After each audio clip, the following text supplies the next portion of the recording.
नमस्कार बंधुगण बंधु माने आजिर एही ज्योतिष कार्यक्रम को आपण मानक स्वागत। आजिर एही वीडियोटी मीन राशि व्यक्ति विशेष मानक पई बहुत गुरुत्वपूर्ण अटे, बहुत ही खास अटे। आजिर ए वीडियो रे आमे माने जानिबा मीन राशि व्यक्ति विशेष मानकर जीवन रे दुख टेंशन काहेकि रहुछि, सबु बेले आपन को आर्थिक समस्या दे गति करबा को काहेकि पडुछि, आपणकर गृह रे सुख शांति काहेकि रहुनाही, आपणकर मन चाहुथिबा बा आशा करुथिबा कार्य रे काहेकि सफलता मिलु पारु नाही। तेबे ए सब समस्या आपणक सहित काहेकि हेउछि, आपणको आपणक जीवन रे काहेकि एते दुख मिलुछि। तेबे आपणकर एही समस्त प्रश्नर उत्तर आपण माने ए वीडियो माध्यम रे पाई परिबे। तेबे बंधु माने आपण मानकर जदि मीन राशि होई थाए तेबे वीडियोटी को स्किप न करी थरे मात्र शेष पर्यंत निश्चिंत देखंतु एवं वीडियो को गोटे लाइक करी चैनल टी को सब्सक्राइब कर दियंतु। आपण माने जदि सच्चा हृदय रे ईश्वर को भक्ति करुथांती विश्वास करुथांती तेबे भक्ति एवं श्रद्धार सहित कमेंट बॉक्स रे जय मां लक्ष्मी अवश्य लिखि दियंतु। तेबे बंधु माने आसंतु आरंभ करिबा आजिर एही कार्यक्रम को। आजिर ए वीडियो रे आमे माने विस्तार भाव रे आलोचना करिबा। तेबे बंधु माने सर्वप्रथमे आसंतु जानि नेबा मीन राशि व्यक्ति विशेष मानकर व्यक्तित्व विषय रे। तापरे आमे माने जानिबा मीन राशि व्यक्ति विशेष माने तांको जीवन रे काहेकि एते दुख बा टेंशन पाई थांती। तेबे बंधु माने राशि चक्र रो 12टी राशि मध्यरु अंतिम राशि अर्थात 12 नंबर राशि मीन राशि एवं मीन राशि राश्याधिपति हेउचंती देवगुरु बृहस्पति एवं मीन राशि रे शुक्र देव उच्च स्थिति रे रही थांती एवं कोनोसी भी ग्रह मीन राशि रे नीच बोली माना जाई न थाए। तेबे बंधु माने आसंतु जानि नेबा मीन राशि व्यक्ति विशेष माने स्वभाव रे किपरि होई थांती। तेबे बंधु माने मीन राशिटी जल तत्वर राशि अटे, अर्थात बही जाउथुबा पानी परी।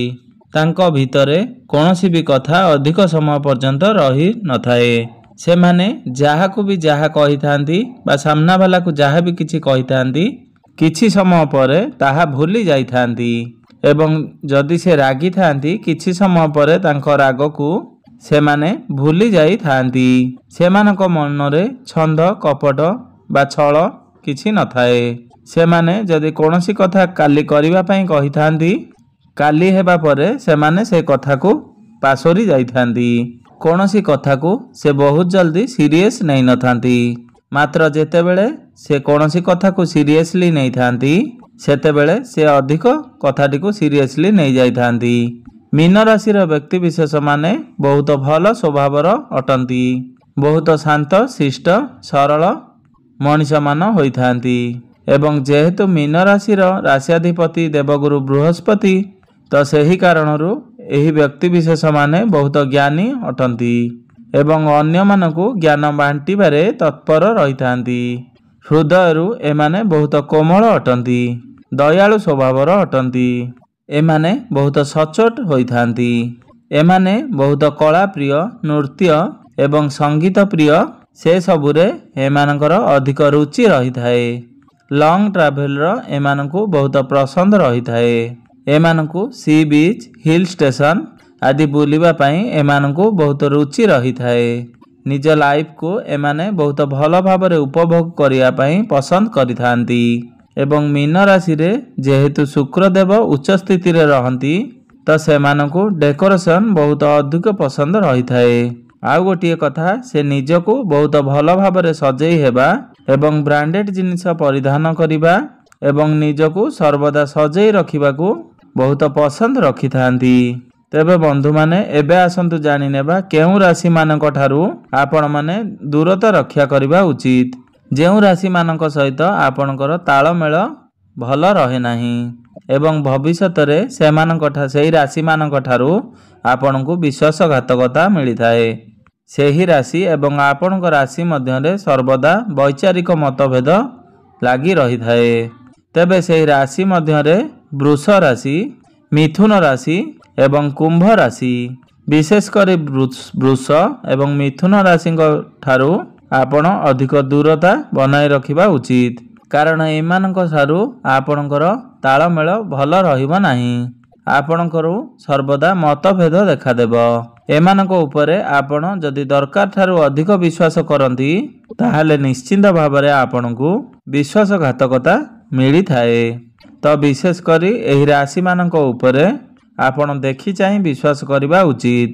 ଯଦି ଆପଣଙ୍କର ଗୃହ ପରିବାରରେ ବା ବନ୍ଧୁବାନ୍ଧବରେ ଏହି ରାଶିର ବ୍ୟକ୍ତିବିଶେଷ ମାନେ ଅଛନ୍ତି ତେବେ ବି ଆପଣ ଲକ୍ଷ୍ୟ କରିଥିବେ ଯେ ଆପଣଙ୍କର କିଛି ନା କିଛି ମତଭେଦ ରହିଥାଏ।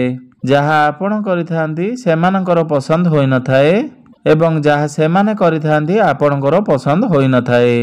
ଆପଣଙ୍କ ମଧ୍ୟରେ ଯୁକ୍ତିତର୍କ ଟିକେ ଅଧିକ ହୋଇଥାଏ।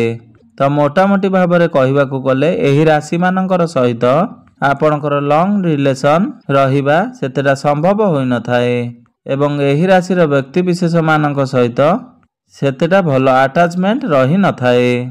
ବହୁତ ଜଲ୍ଦି ଏମାନଙ୍କର ତାଙ୍କ ସହିତ ଲଢ଼େଇ ଝଗଡ଼ା ହୋଇଯାଇଥାଏ। ଏବେ ଆସନ୍ତୁ ଜାଣିନେବା ଆପଣଙ୍କ ଜୀବନରେ ଏତେ ଦୁଃଖ କାହିଁକି ରହିଥାଏ। ଆପଣ ଏତେ ଦୁଃଖ ପାଇବାର କାରଣ କ'ଣ ଅଟେ ଯାହା ଆପଣଙ୍କୁ ଭଲ ଭାବରେ ବୁଝିବାର ଅଛି ଏବଂ ଆପଣଙ୍କୁ ଜୀବନରେ ବଦଳାଇବାକୁ ଅଛି।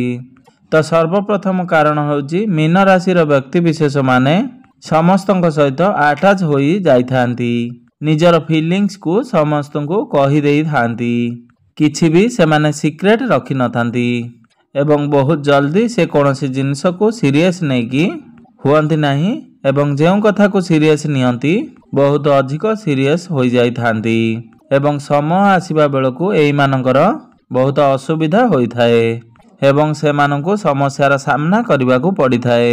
ତାପରେ ଆପଣ ଏକଥା ଭାବିଥାନ୍ତି ଯେ ମୋର ଫିଲିଂସକୁ କାହିଁକି ମୁଁ କହୁଥିଲି, କାହିଁକି ମୁଁ ନିଜ ବିଷୟରେ ଅନ୍ୟମାନଙ୍କ ଆଗରେ ପ୍ରକାଶ କରୁଥିଲି, ମୁଁ କାହିଁକି ଏ ଲୋକଟିକୁ ଏତେ ଜଲ୍ଦି ବିଶ୍ୱାସ କରିନେଲି, ଏହି ଲୋକ ସହିତ ମୁଁ କାହିଁକି ଏତେ ଜଲ୍ଦି ଆଟାଚ୍ ହୋଇଗଲି।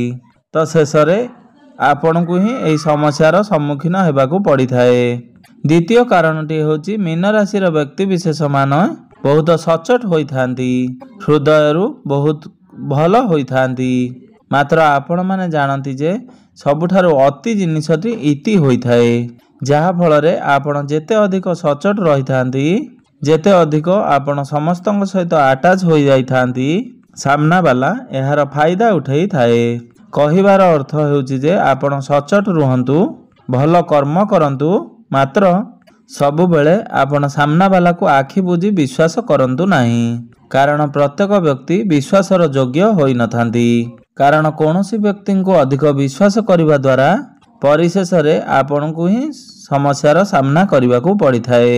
ଆପଣଙ୍କର କ୍ୟାରିୟରରେ ଆପଣଙ୍କ ବିରୁଦ୍ଧରେ ପଲିଟିକ୍ସ ହେବାର ଦେଖା ଦେଇଥାଏ କିମ୍ବା ଆପଣ ଲକ୍ଷ୍ୟ କରିଥିବେ ଯେ ଆପଣ ଅନ୍ୟକୁ ସାହାଯ୍ୟ କରିବା ପରେ ମଧ୍ୟ ସେହି ବ୍ୟକ୍ତି ଆପଣଙ୍କୁ ନୀଚ ଦେଖାଇବା ଚେଷ୍ଟା କରିଥାଏ। ତୃତୀୟ ମୁଖ୍ୟ କାରଣଟି ହେଉଛି ଆପଣ ବିନା ଭାବିଚିନ୍ତି କୌଣସି ବି ଡିସିସନ୍ ନେଇ ନିଅନ୍ତି। ଆପଣ ଅଧିକ ଅର୍ଥ ବିନିଯୋଗ କରିଥାନ୍ତି, ଆପଣ ଅଯଥା ଖର୍ଚ୍ଚ କରିଥାନ୍ତି। ଆପଣ ଯେତିକି ବି ଇନକମ୍ କରନ୍ତି ଆପଣ ସେତିକି ଖର୍ଚ୍ଚ ମଧ୍ୟ କରିଦେଇଥାନ୍ତି। ନିଜ ଉପରେ ଆପଣ କଣ୍ଟ୍ରୋଲ ରଖିପାରିନଥାନ୍ତି। ଲକ୍ଜୁରିୟସ୍ ଜିନିଷ କିଣାକିଣିରେ ଆପଣଙ୍କର ରୁଚି ରହିଥାଏ। ସେଥିପାଇଁ ଆପଣ ଆପଣଙ୍କର ଖର୍ଚ୍ଚ ଉପରେ କଣ୍ଟ୍ରୋଲ କରିପାରିନଥାନ୍ତି। ମାତ୍ର ପରେ ଆପଣ ସେଥିପାଇଁ ପଶ୍ଚାତାପ କରିଥାନ୍ତି। ସେଥିପାଇଁ ଆପଣ ଆପଣଙ୍କ ଉପରେ ଟିକେ କଣ୍ଟ୍ରୋଲ କରିବାର ଅଛି। ଚତୁର୍ଥ କାରଣଟି ଆପଣ ପ୍ରତ୍ୟେକ କ୍ଷେତ୍ରରେ ଅଧିକ ଭାବୁକ ହୋଇଯିବା। ବନ୍ଧୁମାନେ ଅନ୍ୟ ରାଶିମାନଙ୍କର ତୁଳନାରେ ଆପଣ ଟିକେ ଅଧିକ ଭାବୁକ ସ୍ୱଭାବର ହୋଇଥାନ୍ତି ଏବଂ ଆପଣଙ୍କର ଏହି ଭାବୁକ ଗୁଣ ଯୋଗୁଁ ବା ଦୁର୍ବଳତାର ଫାଇଦା ଉଠାଇଥାନ୍ତି। ମାତ୍ର ବିଚିତ୍ର କଥା ହେଉଛି ଯେ ଆପଣ ଜାଣିଥାନ୍ତି ଯେ ଆପଣଙ୍କର ସାମ୍ନାବାଲା ଆପଣଙ୍କର ଫାଇଦା ଉଠାଉଛି। ଏହାପରେ ବି କୌଣସି ବ୍ୟକ୍ତି ଯଦି ଆପଣଙ୍କ ଆଗରେ ଇମୋସନାଲ ହୋଇଯାଏ ବା ଦୁଃଖ ପ୍ରକାଶ କରେ ତ ଆପଣ ବହୁତ ଶୀଘ୍ର ଭାବୁକ ହୋଇଯାଇଥାନ୍ତି ଏବଂ ସାମ୍ନାବାଲା ଆପଣଙ୍କ ଠାରୁ ଯେପରି ଆଶା କରିଥାଏ ଆପଣ ସେହିପରି ହିଁ କାର୍ଯ୍ୟ କରିଥାନ୍ତି। ଯାହା ଟଙ୍କା ଧାର ଦେବାରେ ହେଉ ବା ଯେକୌଣସି କାର୍ଯ୍ୟରେ ହେଉ ଏବଂ ପରିଶେଷରେ ଆପଣଙ୍କୁ ସାମ୍ନା କରିବାକୁ ପଡ଼ିଥାଏ ଜୀବନରେ ଅନେକ ଗୁଡ଼ିଏ ସମସ୍ୟା। ପଞ୍ଚମ ଖରାପ ଜିନିଷଟି ହେଉଛି ଅଯତ୍ନଶୀଳ ମନୋଭାବ। ଆପଣ କୌଣସି ବି କାର୍ଯ୍ୟକୁ ଠିକ୍ ସମୟରେ ସମ୍ପୂର୍ଣ୍ଣ କରିପାରି ନଥାନ୍ତି। ପ୍ରତ୍ୟେକଟି କାର୍ଯ୍ୟକୁ ଆପଣ ଆଜି କରିବି କାଲି କରିବି ଏହିପରି କରି ଟାଳି ଦେଇଥାନ୍ତି ଏବଂ ପରିଣାମ ସ୍ୱରୂପ ଜୀବନରେ ଆପଣଙ୍କୁ ବହୁତ ଅସୁବିଧାର ସାମ୍ନା କରିବାକୁ ପଡ଼ିଥାଏ। ଏବଂ ଶେଷ ପ୍ରମୁଖ କାରଣଟି ହେଉଛି ଆପଣଙ୍କର ତରବରିଆ ସ୍ୱଭାବ। ଆପଣ ଯେକୌଣସି ବି କାର୍ଯ୍ୟ କରନ୍ତୁ ତା ପୂର୍ବରୁ ଆପଣ ଡିସିସନ୍ ଠିକ୍ ଭାବରେ ନେଇପାରି ନଥାନ୍ତି କିମ୍ବା ଅନ୍ୟ କୌଣସି ବ୍ୟକ୍ତିଙ୍କର କହିବା ଦ୍ୱାରା ଆପଣ ଯେକୌଣସି ବି କାର୍ଯ୍ୟ କରିପକାଇଥାନ୍ତି। ପ୍ଲାନିଂ ନକରି ଆପଣ ଯେକୌଣସି ବି କାର୍ଯ୍ୟର ଆରମ୍ଭ କରିଦେଇଥାନ୍ତି ଏବଂ ସେହି କାର୍ଯ୍ୟକୁ ଠିକ୍ କରିବା ପାଇଁ ଆପଣଙ୍କୁ 2 ଗୁଣା ପରିଶ୍ରମ କରିବାକୁ ପଡ଼ିଥାଏ। ସେଥିପାଇଁ ଆପଣ ଯେତେବେଳେ ବି ଯେଉଁ କାର୍ଯ୍ୟ କରୁଛନ୍ତି ସେହି କାର୍ଯ୍ୟଟିକୁ ସମ୍ପାଦନ କରିବା ପୂର୍ବରୁ ହିଁ ଆପଣ ସେହି କାର୍ଯ୍ୟ ପାଇଁ ପ୍ଲାନିଂ କରିବା ନିହାତି ଆବଶ୍ୟକ। ତରବର ହୋଇ କୌଣସି ଡିସିସନ୍ ନିଅନ୍ତୁ ନାହିଁ କିମ୍ବା କୌଣସି କାର୍ଯ୍ୟ କରନ୍ତୁ ନାହିଁ। ତେବେ ବନ୍ଧୁମାନେ, ଏସବୁ ଥିଲା ମୀନ ରାଶିର ବ୍ୟକ୍ତିବିଶେଷ ମାନଙ୍କର ସେହି ସବୁ ସମସ୍ୟା ଯେଉଁ ସମସ୍ୟା ପାଇଁ ହିଁ ଆପଣଙ୍କୁ ଜୀବନରେ ଅନେକ ଗୁଡ଼ିଏ ଦୁଃଖ କଷ୍ଟ ଭୋଗ କରିବାକୁ ପଡ଼ିଥାଏ, ଅନେକ କିଛି ସମସ୍ୟାର ସାମ୍ନା କରିବାକୁ ପଡ଼ିଥାଏ। ତେବେ ବନ୍ଧୁମାନେ, ଏହି ସଂସାରରେ ତ କୌଣସି ବି ପ୍ରାଣୀ ସର୍ବଶ୍ରେଷ୍ଠ ନୁହେଁ, କୌଣସି ବି ପ୍ରାଣୀ ସର୍ବଗୁଣ ସମ୍ପନ୍ନ ହୋଇନଥାନ୍ତି ଏବଂ ଆମେ ଯେହେତୁ ମନୁଷ୍ୟ ଅଟନ୍ତି, ପ୍ରତ୍ୟେକ ମନୁଷ୍ୟ ଭିତରେ କିଛି ନା କିଛି କମି ରହିଥାଏ। ମାତ୍ର ଯେହେତୁ ଆମେ ମନୁଷ୍ୟ ଅଟନ୍ତି, ଈଶ୍ୱର ଆମକୁ ଏହି ଶକ୍ତି ମଧ୍ୟ ପ୍ରଦାନ କରିଛନ୍ତି ଯିଏ ଆମେ କି ନିଜକୁ ନିଜେ ପରିବର୍ତ୍ତନ ହୋଇପାରିବା। ତେବେ ବନ୍ଧୁମାନେ, ସଂସାରରେ କୌଣସି ବି କାର୍ଯ୍ୟ ଅସମ୍ଭବ ହୋଇନଥାଏ। କଷ୍ଟକର ହୋଇଥାଏ ସତ, କିନ୍ତୁ କୌଣସି ଜିନିଷ ଅସମ୍ଭବ ହୋଇନଥାଏ। ତ ଆମେ ଯଦି ନିଜକୁ ବଦଳାଇବା ପାଇଁ ଚାହିଁବା, ନିଜ ଭିତରେ ଯାହା ବି କିଛି ଅବଗୁଣ ରହିଛି, ଯାହାଦ୍ୱାରା ଆମେ ଦୁଃଖ କଷ୍ଟ ଭୋଗୁଛନ୍ତି, ତାକୁ ମଧ୍ୟ ଆମେ ଜୀବନରୁ ହଟାଇ ପାରିବା। ଯେଉଁ ଦୁର୍ଗୁଣ ଆମଠାରେ ଭରି ରହିଛି ତାକୁ ସୁଗୁଣରେ ବଦଳାଇ ପାରିବା। ତେବେ ବନ୍ଧୁମାନେ, ଆପଣମାନେ ଯଦି ଜାଣୁଛନ୍ତି ଏଇ ଜିନିଷ ଦ୍ୱାରା ମୁଁ ଦୁଃଖ ଭୋଗ କରୁଛି, ମୋର ସମସ୍ୟା ଭୋଗୁଛି, ତେବେ ଆପଣ କେବେ ବି ଚାହିଁବେ କି ସେହି ଗୁଣ ନିଜ ଭିତରେ ରଖିବା ପାଇଁ?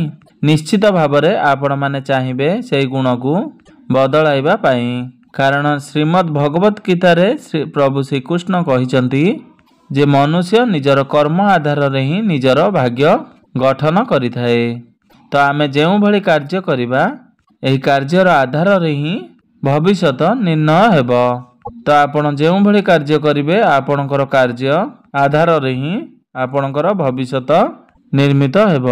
ତେବେ ବନ୍ଧୁମାନେ, ଆଜିର ଏହି ଭିଡ଼ିଓରେ ଆପଣମାନେ ଜାଣିପାରିଲେ ନିଶ୍ଚିନ୍ତ ଭାବରେ ଆପଣଙ୍କ ଭିତରେ କେଉଁ ସବୁ ଅବଗୁଣ ରହିଛି, ଆପଣଙ୍କ ଜୀବନରେ ଆସୁଥିବା ସମସ୍ୟା ଦୁଃଖର କାରଣ କ'ଣ ସବୁ ରହିଛି।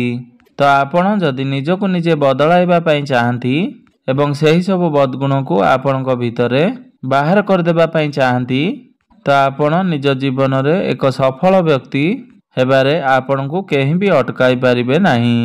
ଆପଣ ଆପଣଙ୍କ ଜୀବନରେ ଉନ୍ନତି କରିବାକୁ କେହି ବି ଅଟକାଇ ପାରିବେ ନାହିଁ। ଆପଣ ଆପଣଙ୍କ ଜୀବନରେ ବହୁତ ଅଧିକ ସଫଳତା ପ୍ରାପ୍ତ କରିପାରିବେ, ବହୁତ ଅଧିକ ଉନ୍ନତି କରିପାରିବେ। ତେବେ ବନ୍ଧୁମାନେ, ଆପଣଙ୍କର ଜୀବନ ମଙ୍ଗଳମୟ ହେଉ, ଏହା ହିଁ ଈଶ୍ୱରଙ୍କ ନିକଟରେ ମୋର ଏତିକି